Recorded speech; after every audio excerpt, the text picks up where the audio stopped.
Ok, salut à tous mes amis, c'est encore Angelo Heck. Aujourd'hui, nous allons voir un nouveau tutoriel qui va parler de comprendre les algorithmes pour la programmation ou pour apprendre à programmer. Ça veut dire quoi? Nous allons dans ce cours expliquer comment les algorithmes fonctionnent, qu'est-ce qu'un algorithme, afin de pouvoir mieux programmer. Donc, nous allons voir ici en leçon 1, nous allons voir les généralités sur l'algorithme. Donc, généralité sur l'algorithme. Les objectifs que nous serons fixés dans cette première leçon seront de connaître ce que c'est qu'un algorithme, la structure d'un algorithme, de connaître l'utilité d'une variable, savoir aussi utiliser une variable et faire la déclaration des variables. C'est-à-dire que nous allons apprendre dans cette première leçon qu'on appelle une variable, ainsi de suite. Donc, vous voyez bien suivre. Ok, définition. En petit 1, nous avons l'algorithmique. Qu'est-ce qu'on appelle algorithmique? L'algorithmique est la science de l'algorithme. C'est-à-dire quoi? Par science, il faut entendre un domaine qui étudie l'algorithme. Donc l'algorithmique est la science de l'algorithme. C'est un processus systématique de résolution d'un problème permettant de décrire les étapes vers le résultat. C'est-à-dire ce domaine-là nous montre un certain processus qui nous permettra de comprendre les algorithmes, qui nous permettra de nous donner un aspect sur comment écrire nos algorithmes. Venons maintenant au vif du sujet, l'algorithme. Nous sommes en train de chercher à comprendre ce que c'est que l'algorithme. L'algorithme, c'est quoi? Comme la définition le signifie, c'est une suite finie et non ambiguë d'instructions permettant de donner la réponse à un problème. Ça veut dire quoi? On appelle algorithme une méthode bien précise qui va nous permettre de donner la réponse à un problème. En exemple, je peux donner par exemple, dire que nous voulons par exemple préparer des pâtes. Et pour préparer des pâtes, je dirais par exemple, en premier lieu, nous allons mettre de l'eau au feu. En second lieu, utiliser une condition tant que l'eau n'est pas encore chaude ou l'eau n'est pas bouillante, ne pas mettre les pâtes. Ensuite, après que les pâtes soient mises, mélanger et ajouter de la tomate et des ingrédients. Ensuite, si les pâtes font environ 15 minutes, c'est que c'est cuit. Dans le cas contraire, sinon, ce n'est pas encore cuit. C'est un exemple parmi tant d'autres pour dire que l'algorithme va nous décrire comment résoudre un problème, comment trouver la solution à un problème donné et de différentes manières. Ok, nous verrons en petit 2 maintenant la composition d'un algorithme. Un algorithme est constitué de quoi? Pour dire quoi? Pour écrire un algorithme, comment est-ce que nous allons procéder? Un algorithme comprend 3 parties. D'un en-tête, un en-tête qui sera composé du mot réservé algorithme et d'un nom de l'algorithme à réaliser. Pour dire quoi? Quand nous venons ici et que nous voyons algorithme, c'est-à-dire nous avons mis algorithme, pour dire que c'est un algorithme que nous avons écrit et nous mettons le nom de l'algorithme que nous avons réalisé. Si c'est par exemple la préparation de pâtes, nous mettons préparation de pâtes, ou bien si c'est la somme de deux nombres, nous mettrons somme de deux nombres comme nom de notre algorithme. Ensuite, l'algorithme est constitué d'une zone de déclaration des identificateurs, en parenthèse, variables et ou constantes, utilisées dans l'algorithme. C'est-à-dire que après avoir donné le nom de notre algorithme, nous allons faire des déclarations de constantes et la déclaration de variable que nous verrons dans la page suivante. Et enfin, d'un corps de l'algorithme qui sera délimité par deux mots réservés début et fin. Début pour dire que nous commençons maintenant à faire notre algorithme et fin pour dire que nous avons fini de résoudre notre algorithme. C'est ici qu'on écrit les actions de l'algorithme, c'est-à-dire c'est dans cette partie que nous allons dire ce que nous devons faire, ce que nous ne devons pas faire, ce que nous devrions faire ou pas, ainsi de suite. Ok. Comme nous venons de le voir, nous allons parler de déclaration de constante et de variable. Donc nous allons parler de variable et de constante. Qu'est-ce qu'on appelle une variable? Qu'est-ce qu'on appelle une constante? Ok. Dans le contexte, dans un programme informatique, on va avoir en permanence besoin de stocker provisoirement des valeurs. Il peut s'agir, par exemple, de données issues de disques durs, ou bien de données fournies par l'utilisateur frappé au clavier, ou bien de résultats obtenus par le programme, soit intermédiaire ou définitif. C'est là que les variables rentrent en ligne de compte. Pour utiliser une métaphore, une variable est une boîte qui est étiquetée par un nom. Pour avoir accès au contenu de la boîte, il suffit de la désigner par son nom. Voyez-vous? Donc, après cette métaphore, nous allons maintenant donner la définition d'une variable. Une variable est un espace en mémoire qui va recevoir une information à un moment donné du traitement.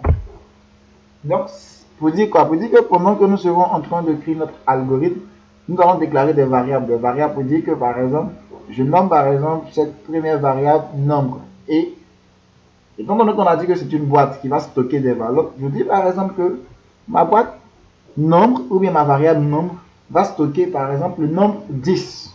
Ou bien va stocker la phrase je ne serai pas là. Voyez-vous? Donc, les variables seront là pour stocker des informations, seront là pour stocker des données, seront là pour stocker des frappes du clavier. En deux, trois caractéristiques. La variable est composée de. Donc, nous allons voir ici les caractéristiques d'une variable. De quoi se caractérise une variable? On dit qu'une variable est caractérisée d'un nombre de variables qui ne doit jamais commencer par un chiffre, mais il peut se terminer par un chiffre. De préférence, éviter les ponctuations françaises. Au-delà de nom de variable, il est aussi composé d'un type de variable. C'est-à-dire que nous donnerons par exemple notre variable nombre, ça commence par une lettre et non pas par un chiffre, nombre, notre variable. Et par exemple, étant donné que nombre, on sait que les nombres, il y en a plusieurs types. Il y a ceux de type entier, ceux de type réel. Donc, nous allons spécifier s'il s'agit d'un réel ou d'un nombre entier. Ok. Nous verrons plus d'explications devant. Définition d'une constante.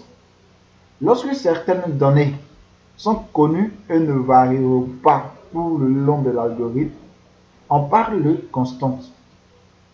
Elles sont caractérisées par un nom et une valeur fixe. Aussi simple que celle d'une variable. Une constante, par le mot constante, ça veut dire que la valeur ne change pas, la valeur reste inchangée. Par exemple, pi. Nous savons toujours que la valeur de pi reste inchangée. 3,14, on raison 3,14. Donc ça sera 3,14 si on doit utiliser pi dans un programme. Donc ça sera une constante. Donc la constante qui aura le nom pi et la valeur qui sera fixe 3,14. Ensuite, en petit 3, nous verrons, en grand 3, nous verrons les types. Donc,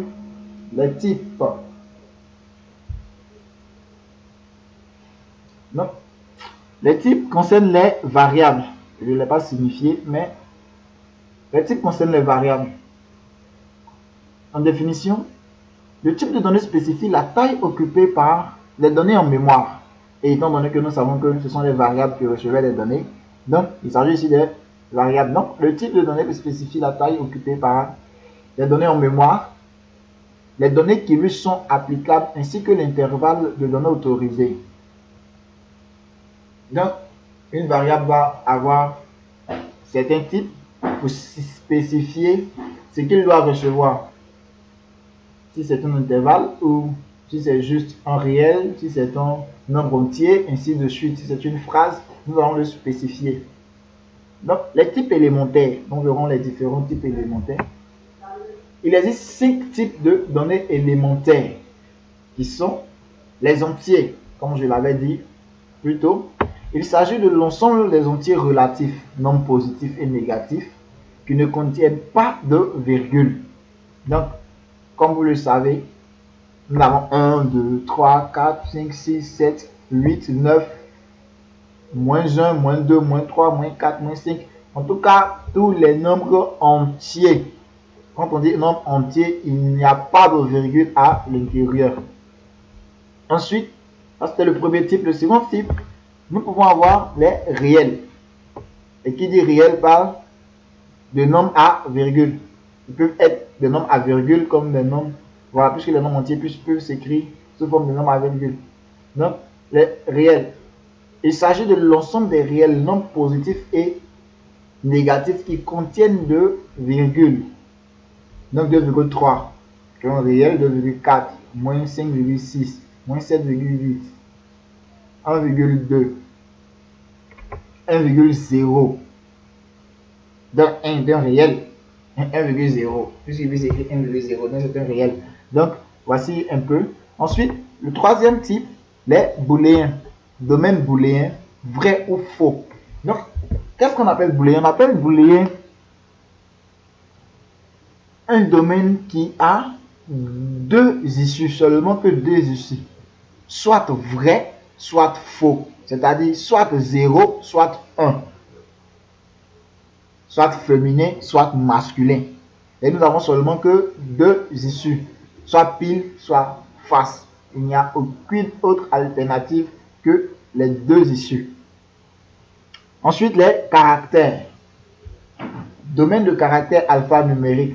Qui parle de caractère? Vous savez, nous avons l'underscore, le tiret, le point d'interrogation, point d'exclamation, ainsi de suite. Et les chaînes, domaine des tests. Donc, par exemple, je suis étudiant. Donc, ça fait partie des types, les chaînes. Ok, donc nous verrons encore mieux devant. Ok, déclaration de constantes. Nous allons voir comment est-ce qu'on déclare les constantes et les variables. Il suffit de trouver un nombre de la variable en lui attribuant une valeur. Ici, ce n'était pas nombre, il y a une faute ici. Donc, il suffit de trouver un nom, du moins, voilà, un nom de la variable en lui attribuant une valeur. Exemple, pi. Donc, qui est égal à 3,14 par exemple, ou bien TVA, il va prendre la valeur 0,18. Voyez-vous? Voici comment on déclare les constantes. Ou bien nombre de vies qui va peut-être stocker 10 pour, par exemple, la programmation d'un jeu. Donc, la valeur ne changera pas dans tout le jeu. Ensuite, comment est-ce qu'on déclare les variables? Il suffit d'attribuer un type à une variable. Exemple, nombre 1, nombre 2, ils seront de type entier. Produit, par exemple, sera de type réel. Donc, voici un peu comment on définit les variables.